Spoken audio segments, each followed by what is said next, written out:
presentation was about the Western Balkan countries' accession process to the European Union.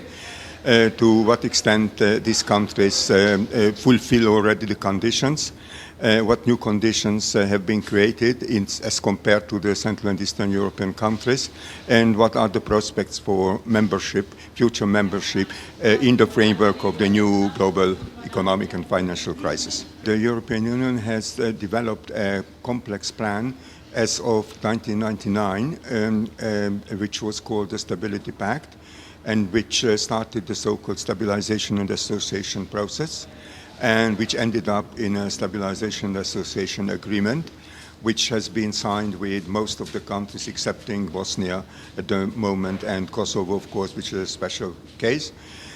Now, the negotiation, in 2003, the European Union promised membership accession of the Western Balkan countries, all of them, in the European Union, provided they will be able to fulfill all the conditions which are, I would say, to some extent rather strict. Now the European Union has entered the final stage of negotiations with Croatia.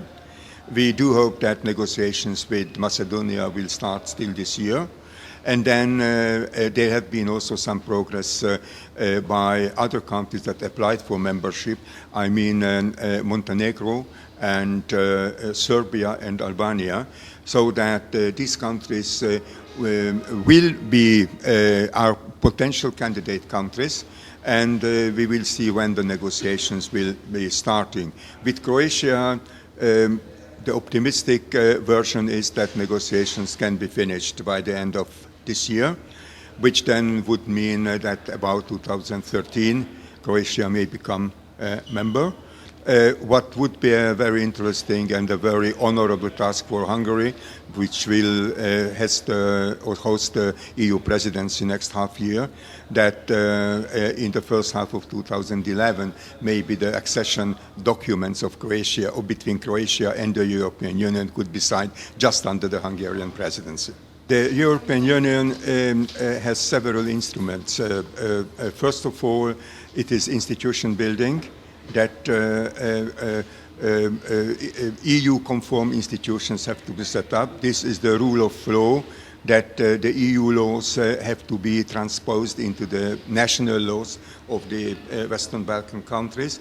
It is a big support by the European Union concerning against corruption, against ethnic problems, in order to heal or remedy the problems or the conflicts which arose in the 1990s.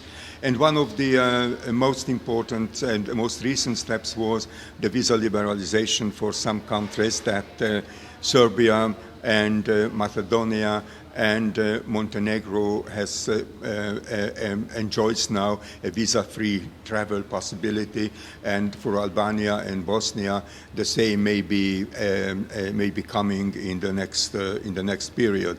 So that was really a breakthrough. Then, of course, trade relations are also important, and the European Union is encouraging also capital movements. I mean the exporting of Western European capital to these countries. But here a lot depends, because this capital is mainly private capital. Private capital cannot be, how to say, cannot be dictated by the European Commission. It is up, if the conditions in the Western Balkan countries are favorable for investments, for business, then these companies, this capital will find new opportunities there. And what else? The EU has, of course, a special aid program for the whole region, which is helping the public administration. It is helps the construction of physical infrastructure, which is very important for the sustainable development of the whole region.